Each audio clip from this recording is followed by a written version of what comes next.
Welcome to the AT Parenting Survival Podcast, where you get help and guidance through the chaos of parenting a child with anxiety or OCD. This show is for educational purposes and is not intended to replace the guidance of a qualified professional. Here's your host, child therapist, Natasha Daniels. Well, hello there, and welcome to another episode of the AT Parenting Survival Podcast. Today, I want to talk to you about what are you supposed to do when you see anxiety or OCD in others, like in other kids? I actually, surprisingly, get that question a lot. And part of the reason why I think I get that question so often is because parents who start to digest my resources, whether it's through the podcast or the YouTube channel or in depth through the AT Parenting community or my courses, they learn a lot. And they learn enough that they become very skilled at recognizing a lot of different anxiety themes, a lot of different OCD themes, because they want to be able to spot it in their own kids. And unfortunately, a side dish of that is you're going to see it in other people too. And that can be hard to stomach when you can clearly see a child that's in distress and you don't know if or how you should approach the parent. And I actually had a parent in the AT Parenting community ask me to do this topic because they were grappling with this struggle. And it wasn't the first time somebody had asked me to talk about that. And so here I am today. Before we jump in, though, I do want to thank NoCD for sponsoring this episode. NoCD offers affordable, effective, convenient therapy, and they're available in the US and outside the US. And you can schedule your free 15-minute consultation to see if NoCD is a right fit for you and your child. Just go to treatmyocd.com. That is treatmyocd.com. I'll also leave a link in the show notes. I want to also let you know that I have an Etsy store where I created an OCD card deck. I have actually cute t-shirts and sweatshirts and tote bags as well if you're looking to promote mental health or gift some mental health inspiration to your kids or your family or your friends. But the OCD card decks have been flying off the shelf. I've had to restock twice already. And the idea of an OCD card deck is how to foster independent skills with our kids, teens, and young adults in crushing OCD. It's like going to the gym. It's a muscle. It has to be worked out. And so having a tool, that's kind of why I created it. It was like a tool that you can pull a card from the card deck each day. And there's something that the card focuses on. There are 4 different categories in the card deck. There is action cards, which are more exposure oriented, doing something to crush your OCD. There are support cards, which are more about your relationship with your support, your parents or your family, and how the OCD impacts them, and showing gratitude, pulling back your need for accommodations, that kind of stuff. There is a category on motivation. Sometimes feeling motivated is really hard. Sometimes feeling hopeless is part of this journey. And so working on your motivational level is another category. And the last one is self-worth. And so there's worthy cards, which work on your self-identity and your self-worth and your self-esteem, because that takes a hit too. So I wanted the OCD card deck to be more than just an exposure deck. I wanted it to be all encompassing for all the struggles that your child, teen, or young adult is going through, so that it's a multifaceted kind of skill building. You can check it out at natashadaniels.com/shop. And when you go there, you can check out the clothes as well. Just did that for fun. And my daughter actually helped me design them. So I hope you find that fun as well. And definitely check out the card deck, because that is a really, really helpful tool. All right, so let's jump into today's discussion. It is a big compliment on some level that you are getting so skilled and knowledgeable that you're seeing it in other kids. You might be seeing it at your job. You might be recognizing the symptoms when you have a friend, colleague, or family member talk to you about their child's struggles.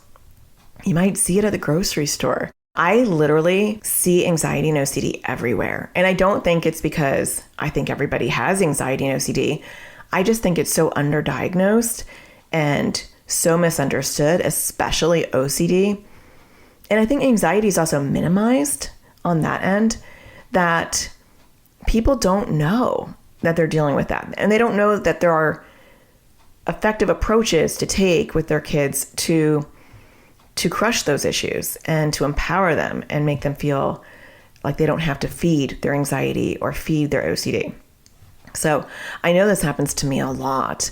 And sometimes I've overstepped. And I'll give you some examples as we go through this episode together where I have said things to family members and then it was not well received. And I continued to say things because I couldn't stop. We'll discuss that in a little while. But sometimes it happens where I'm just watching. I'm watching other kids and I can clearly see their diagnoses, their themes, their issues. Because when you see it all the time or you're dealing with it in your own kids, it becomes really, really obvious in other people. But do we say anything? It's not always our job to say something. Sometimes it is. So the first thing I want to talk about is asking yourself, what is my role? And so it depends on your role. Let's first start with that. And I didn't do this on purpose, but when I was taking notes for what I wanted to talk about in this episode, I listed like different roles in where you might encounter this struggle. And I actually ordered them in the way that you'd probably talk about it. Like the first one is you are definitely in a role to say something. And then it gets a little bit weaker as we go down the list. It doesn't mean that you don't say anything, but it gets a bit weaker. So the first role is therapist. If you're a therapist, and we actually have a lot of therapists in the AT parenting community, my member community. Yeah, we have like a lot of therapists in there. And some they don't specialize in OCD or anxiety, and some do. But sometimes they'll even question, do I tell my client, I'm thinking I'm seeing this. Do I tell them? It's not my area of expertise. And that's a hands down yes, right? Obviously, if you're a therapist, it's your role, regardless of what kind of therapist you are. Even if you're an occupational therapist or you're a physical therapist or a speech therapist, yeah, you're still a therapist. And I would definitely give your clinical impressions or your concerns that and then you refer them to somebody else. Moving from that role, that one's the most obvious, obviously. I get a lot of people who are in the school system. And so I get a lot of people asking me questions who are teachers. We have a lot of teachers in the AT parenting community as well. So I get a lot of teachers telling me, oh, I noticed this is happening in my student. Do I approach the parent? Because I don't know if that's my role. I don't want to overstep my role. I also hear from school administration, school counselors, just people who volunteer in the school. So a lot of academics. I hear a lot of people in the school system because obviously they're seeing so many kids that they're going to see this more often than other people. The next one is your doctor. We don't have this as much. We have a few, I don't know everybody's profession in the AT parenting community. We have a few doctors that I know because they identify themselves as a doctor. And I guess I would say therapist and doctor are probably in the same category. I would probably bump them up. Even though the doctor, you're not there for mental health typically, it's still somebody that you trust in that kind of position. Then we get into the messy stuff. Your role as a family member, your role as a friend, and your role as a stranger. We're going to talk about that too, because that can also kind of sometimes be tricky when you're like, I see something and I don't know if I should say something. So the first thing you kind of want to ask yourself is, do you think it will be well received? And if it's a stranger, you're not going to know. So there's that. But if it's a family member or a friend, you might have a hunch, or even if you're a teacher and you've been working with this parent, you might have a hunch of whether your insight and input is going to be well received. You can kind of tell because if they're defensive already, and the way that I see people being defensive is they make excuses for the behavior already. And so they'll say, oh, she's just a bit shy, or she just needs me to help her do stuff, or, he's got these quirks or he's got these habits, but it's not a big deal. Like you'll hear them already identifying the struggle and then excusing it. And it may not be because they don't recognize or realize on some level that it could be anxiety or OCD. They may not want to recognize or realize it. I've seen this even in my practice when I had a private practice where parents would come and see me and they knew where I was going to head. I'm an anxiety and OCD therapist, but they'll preface it. There was a a type of parent that would come in, and it happened so often that there was a pattern. There was a type of parent that would come in, and the first session, which is normally just a parent only session where I sit down with the mom and the dad, if, there's a partner involved, and we just are talking about why they're here, what therapy would look like, background and stuff. And when there was defensiveness, they would come in and they would sit down and they would say, I don't know why we're here. It was always how it started. I don't know why we're here. And then they would go in and cheerlead their child. They'd say, she's an amazing kid. And they would spend half the session being like, she's bright and she's articulate and people love her and she's kind-hearted and she's compassionate and she's so thoughtful and she's the funniest girl. If you could just see her, she's so funny. She's so creative. You should see her art. And she's really good at gymnastics. And I'm like, I mean, it is good. And I do always ask, like, what are their strengths and stuff? But you're in my therapy office for a reason. And then at the very end, wasting a full 50-minute session, to be honest, they'd say at the very end, but she's got this one little problem. She's not been able to go to school for 2 months. You're like, oh my gosh, maybe you should have led with that, and part of that, and I don't mean to laugh because it was such a pattern, but part of that was the defensiveness already was baked in there of being in therapy is already stigmatizing. And like, I need to tell you how absolutely amazing my kid is before I tell you their struggles. And of course I let parents do that. But I want to hear their strengths. That's not like I just want to pathologize them. But often it is because they feel like they are the exception, not the rule. And I normally say at the end of all the wonderful things that they say about their child, I'll say, yep, that's very common with kids with anxiety and OCD, right? I mean, they often are the most kind-hearted people, the most, the sweetest people, academically thriving kind of kids. Not all of them, but a lot of them. The people pleaser, the kid that's, is a wallflower that doesn't rock the boat. The characteristics that make them these amazing people are also part of the DNA of an anxious child or one who has OCD. But I'm telling you that just because I'm trying to paint a picture of kind of that defensiveness. So if you're a teacher and you see that defensiveness or, kind of throwing it back at you, like, what are you not doing for my child? And not really seeing that their child is struggling or having an issue. That's a clue of how you might approach them, or if you approach them at all. Obviously, when they're literally on my couch for a therapy session, I got to go there because they have hired me to help their child. But if it was a family or a friend, would I go there if I was sensing that defensiveness? Maybe not. Another one that I see as far as like, another question to ask yourself as far as like, will it be well received, is sometimes I see parents and they just are clueless. And I don't mean that in a derogatory way. Like, they just don't know. I saw this a lot in my practice with kids that had autistic traits. And I actually see this in the AT parenting community as well, where members will start talking to me. They can talk to me directly in the forums, in our member forums, and they'll start describing their child. And after a few posts of them coming back and forth with me, I'm not even visually seeing their kid, but I'm like, everything they're describing seems like there's a little bit more than anxiety and OCD going on. And then I'm like, do I mention that? Because that's not why they're here. They're in the community for anxiety and OCD, but I'm really seeing a lot of signs.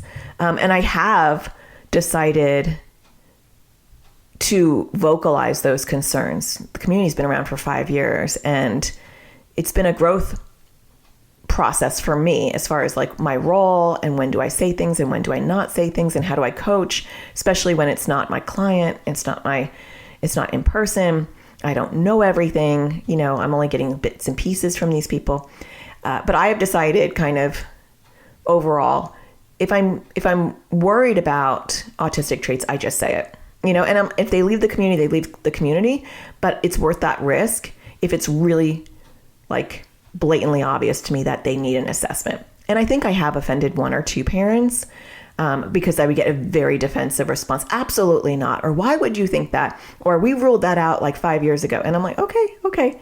And then I don't say anything else. I like read the room. Like, they didn't want to hear that.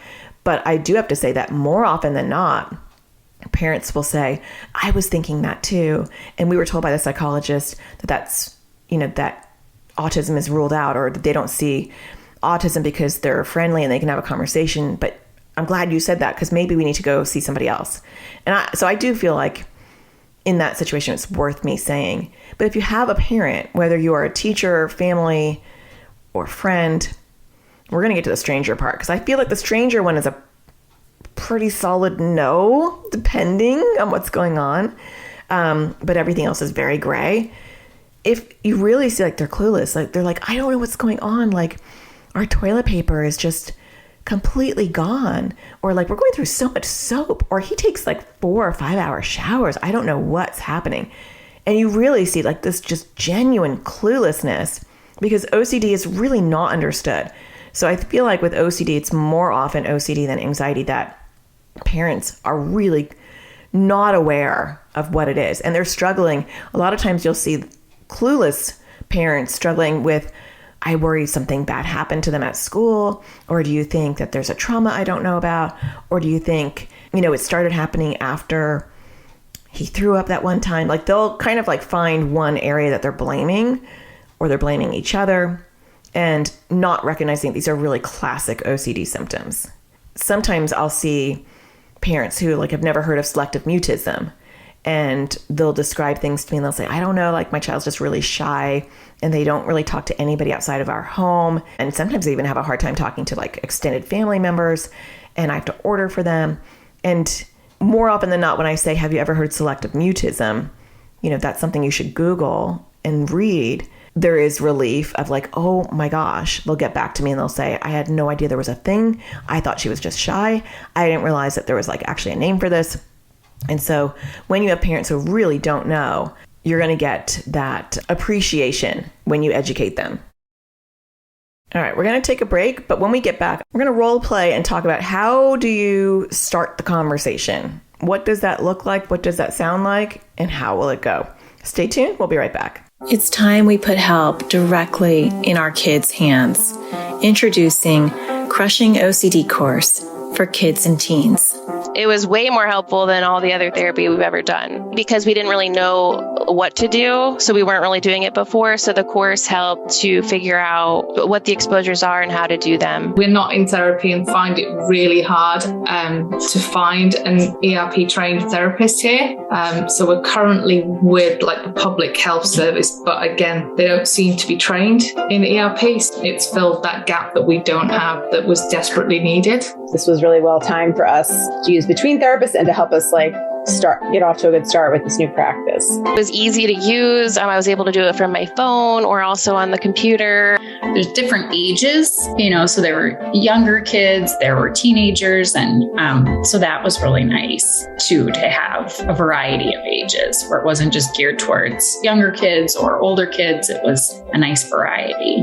It's helpful for our kids to hear it from this third party as opposed to just us saying it. I really like the offense and defense method. I love working on poking at OCD while it's sleeping. It makes it a little bit easier to do, and it's kind of fun. I'm planning on using it to work on my fear of holding or touching batteries and stuff like that. So it was really helpful, and I think a lot of other kids would like it. I thought that I was the only one who had worrying about the weather and stuff. And then there was somebody else on there who worried about the same thing, which was really helpful. Seems less scary to work on stuff now that I've watched this class, and I'm more interested to work on it. I like trying to do more exposures still, and before I wasn't, I just didn't want to do them. I've worked on some of my bigger compulsions and been successful. I realized that it was helpful to do the exposures. Before it was really, really hard. It's still hard, but it's helpful to know that I need to do them. Before there would be a lot of battles about it, so it is definitely less loggerheads. Really, really good course and super helpful. Definitely would recommend this. It's really easy to follow. It's nice bite-sized videos. I really like the worksheets that go along with it, and I think it's really helpful. To learn more about this course and register your child or teen, go to atparentingsurvivalschool.com. Welcome back. Okay, so let's talk about how you broach the conversation. I think the first step is to dip your toe in.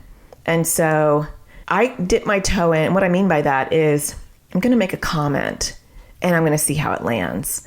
You're not going to go for the jugular. You're not going to be like, have you ever thought of anxiety and OCD? Because I'm clearly seeing compulsions with your child. And I really think that you should get an OCD assessment. And by the way, here is an OCD therapist that you can call. Too much, too fast. You need to like dip your toe in, make a comment. So if you're a teacher, you might say something like, I've noticed lately that she seems really anxious right before she takes a test. And then you give them evidence. She's biting her nails and she's biting her pencil and she keeps looking at the clock. She says her stomach hurts and she has to get up and go to the bathroom. And so you start with just a quick comment. And then what is the response? Are they defensive? They swoop in and get angry at you? Are they feeling validated? Like, yes, I've noticed that too. And I wasn't sure what to do about it. Are they feeling overwhelmed? Like, I know, and I just can't, like every night before she has a test, she's so overwhelmed and she can't go to school. Like they're kind of validating what you're saying. That kind of is your gauge of whether you're going to go on or not, especially if it's a friend or family member. But even if you're a teacher, because parents they don't always want the teacher to tell them about their child's mental health. I personally think it's a gift because you're seeing their kids 7-8 hours a day, 5 days a week. You're seeing a lot. You're on the front lines of anxiety and OCD. And a lot of parents aren't going to be aware of that they're struggling or they're having these symptoms. And so for you to be brave enough to broach that subject and dip your toe in and say, I'm noticing it appears like, use soft language like it seems like, or it appears like. Don't say she is. We have to be so careful with our language because language is a powerful tool. And I don't think we realize, even when we're talking to our own kids, how the words that we pick can put someone on the defensive or open them up. And so when you say she's anxious, did you know that your child is anxious? Did you know your child has OCD? Do you know your child does compulsions during my class? That's not going to be well received. But if you say things like she appears to be anxious or she looks like she might be doing compulsions, and you can use that language when you're talking to friends and family as well. That's good language. And then if it's landing well, and they're giving you, the indication they want to go on, then you can continue the conversation. So, you can give them areas of where to go to get help. And so sending them to a podcast or YouTube video. So let me just use a scenario. Let's say you have a friend. I feel like family is more defensive than friends because family is like, don't tell me what to do, or they can get more defensive easier because, and maybe not all family, but I feel like friends, I don't know. And maybe it just depends on your relationship. But let's just take a fake scenario. And let's say you have a friend and their child comes over all the time and you're clearly seeing them wash their hands for 15 minutes at your sink, and you see like them taking a zillion paper towels and you see them not touching your doorknobs. You're seeing the really clear OCD symptoms and your friend doesn't seem to be aware. And then you might say something like, I noticed that Jennifer washes her hands for a really long time. Now that might make them feel defensive because you're saying something, they don't know where you're going with it. And you might just say, I wonder if you've ever thought about her having OCD. And then give them an example as far as why you think that. And so I would say, if it's being well received, if they just jump right in and they're like, oh, no, she doesn't have OCD. She just likes to be tidy. And she's always been like that. Then I may leave it there for that moment. Now, if it's a friend, a really close friend, maybe that's a seed that I plant and I might come back and plant another seed down the road. But if I'm shut down pretty solidly, I may not come back to that. It's not my place. But let's say it's well received and they say, yeah, I don't know. It's kind of new behavior. And I don't know what that's about. I just thought maybe she got really nervous because, her friend was sick like a couple of weeks ago. So she's just being extra careful. And then again, you have to watch your language, but you might say, and talk from your own personal experience. This is where it really helps to be, that's actually kind of how it started with us. I noticed that a lot of the soap was being used. And now that I'm in these OCD support groups, or I'm studying about OCD, or I'm learning about OCD, I know that's actually a really classic sign. It's like when they're overwashing or over wiping. But I don't know. I can send you a podcast and you can just see if that resonates with you. Send them to a resource. Send them to a YouTube video. Send them to a podcast. And I think the important thing is find one that's very specific. So when I'm talking to people and I say things like, I think that might be moral OCD, and they don't know what moral OCD is, I'll give you an example. And I obviously get this a lot more because people are like asking for my advice, but they don't always want to hear what I have to say. And so let's say you have a friend or a family member and they're like, I don't know what is going on with her, but she keeps coming over and she tells me every little thing she does. And so yesterday she was like, Mom, I accidentally pulled the cat's tail. And I was like, all right, well, don't do that again. And then she was like, Mom, I accidentally scratched the side of your car. And then I'm like, I didn't notice a mark. And then she's like, Mom, the other day, I think I might have cheated on my test. And I'm like, why does she have to tell me every bad? I mean, I want her to be a good kid, but I feel like she has to go talk to somebody else because I can't be her go-to person all the time. That is literally verbatim what I've heard many, many times from parents when they're first diving into my resources and they want help. They'll say things like that. And I'm like, ding, ding, ding, ding, clearly moral OCD in my head, But when you say, oh, well, that could be moral OCD, they get very defensive. No, I think she just trusts me and she just wants to come to me. So it's better to have a softer approach with friends and family and even parents who are your students' parents, to say something like, this may or may not be something called moral OCD, but it does sound really familiar. And what you're describing is kind of something that I've heard before or something that we've been through before. But I can send you a podcast and let me know, just see if that resonates or see if that makes sense to you. That is a great way to do it, because then what normally happens, at least in the AT parenting community, where these are parents though who are, they're knowing something is up, obviously, if they're in that community. So it's a little bit different. But more often than not, they come back and they go, oh my gosh, that's exactly my daughter. I had no idea. I didn't realize. And then it's like you've really helped them because now they're on the right track. They have a name for it. But when you go find a podcast or YouTube video, be really specific. Get one that just completely nails it. If someone is talking to me about harm OCD stuff and I'm like, being afraid that you're going to kill yourself, but not wanting to do it and wanting to hide the knives, that could be, see my word, could be, right? Not it is, it could be harm OCD. And harm OCD is about having intrusive thoughts that you might hurt yourself or other people, but that you don't want to do it, which is important to know the difference because one's treated totally different than the other.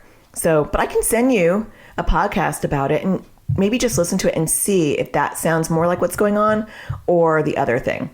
And again, just giving them that very specific resource that is going to not speak in general terms, but it's going to speak about what they're dealing with can be really helpful.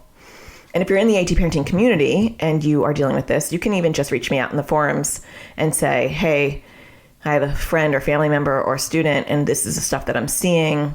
What podcast or what YouTube video do you think would be the most helpful to send to the parent? Because you only get one shot a lot of times. And then for a lot of them, they're done.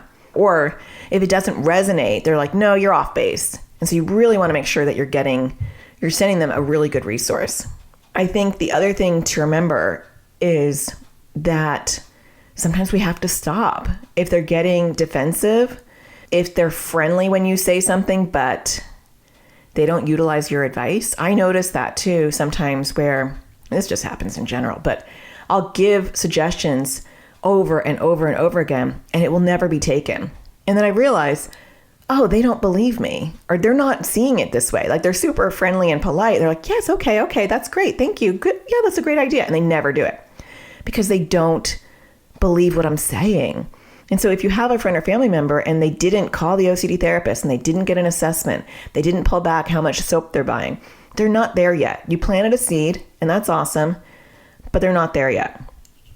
I think where this becomes tricky, and I'll tell you my story that I was going to tell you before, is that when you're close, so we have a family member, I have multiple family members with anxiety and OCD issues. And I can see it as clear as day. I mean, it's highly genetic, so it's not really surprising.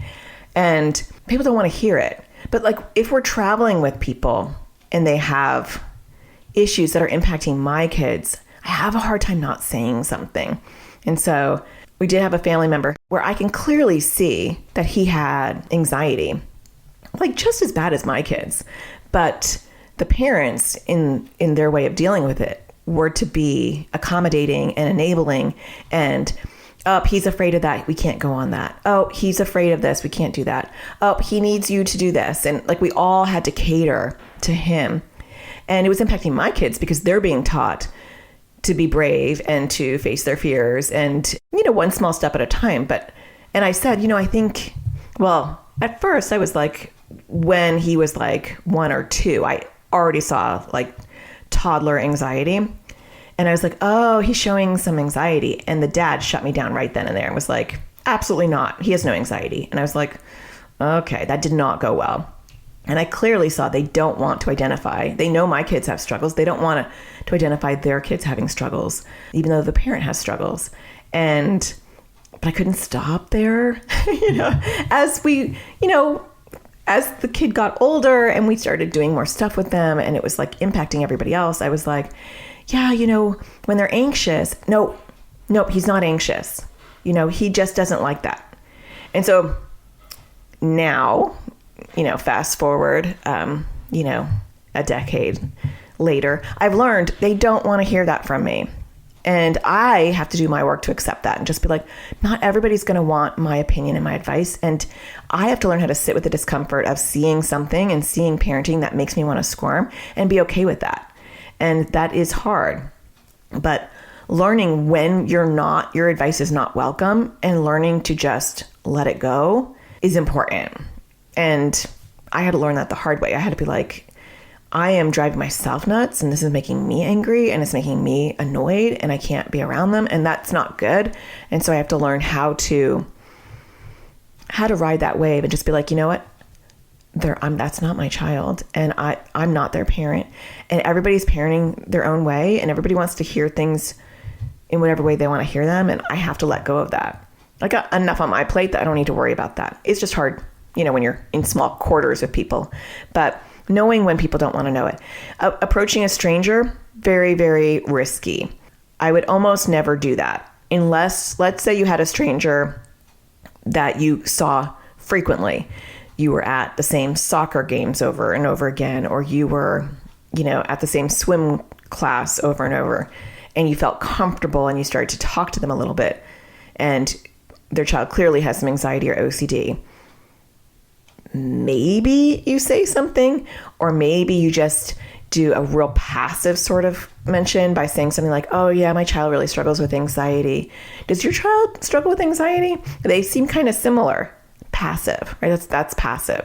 But it is hard. And I think the important thing to remember too is that you're planting seeds. So even if you say one thing or two things to a parent and they don't seem to receive it well and they don't seem to do anything with it, you still did something positive for that child because you planted a seed. And sometimes parents need multiple people from multiple different parts of their world and their life to tell them this could be anxiety or OCD before they're willing to see it. And you're one of those touch points. And so it's not for naught. Is that an expression? It's still important and it's still a value. Now, if the parent's super defensive and it's not going to go well, then it may not even be worth planting a seed because the backlash isn't worth it. But if you don't get a response, they don't take the referral, or they don't listen to the podcast, you still planted a seed, and that is really important. So I hope that you are finding this podcast helpful. Maybe you're in this boat because you're learning so much from my podcast, so that's awesome. Don't forget to hit a star or write a review. I greatly appreciate that. And don't forget to find the sparkle in everything you do. And I'll talk to you again next Tuesday. Take care. Thank you for listening to the AT Parenting Survival Podcast. To get additional support raising a child with anxiety or OCD, visit Natasha's online school of on-demand classes at atparentingsurvivalschool.com.